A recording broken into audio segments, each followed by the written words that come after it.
మన ఇండియాలో నిఫ్టీ 50 మీకు తెలుసు. సో బ్యాంక్ నిఫ్టీ కూడా మీకు తెలుసు.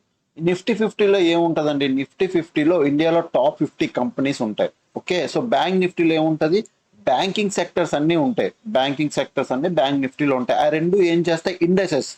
సో అందులో మనం ట్రేడ్ చేస్తాం. అదే విధంగా నాస్డాక్ కూడా యుఎస్ మార్కెట్ కి టాప్ కంపెనీస్ కి, వరల్డ్ మార్కెట్ కి టాప్ కంపెనీస్ కి, టాప్ కంపెనీ తాలూకు లిస్టెడ్ అయితే నాస్డాక్ అనేది క్రియేట్ అయింది. ఇప్పుడు మన ఇండియా నుంచి ఒక కంపెనీ నాస్డాక్ లో రిజిస్టర్ అయింది. అది ఇన్ఫోసిస్ అన్నమాట. 1999లో రిజిస్టర్ అయింది. మీరు కావాలంటే ఈవెన్ గూగుల్ చేసి కూడా చూడొచ్చు. ఇది ఇండియా నుంచి ఓన్లీ వన్ కంపెనీ, అది ఇండియాకి రిప్రజెంట్ చేస్తుంది. నాస్డాక్ లో రిజిస్టర్ అయింది, అంత బాగా పర్ఫామ్ చేస్తుంది. మీరు అనగొచ్చు ఇండియా కంపెనీ అక్కడ ఎలా రిజిస్టర్ అయిందండి?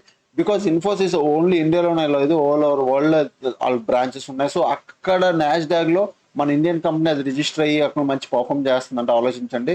మన ఇన్ఫోసిస్ ఏ రేంజ్ కంపెనీ. ఓకే. సో మరిన్ని షార్ట్స్ కోసం ఛానల్ అయితే సబ్స్క్రైబ్ చేసుకోండి.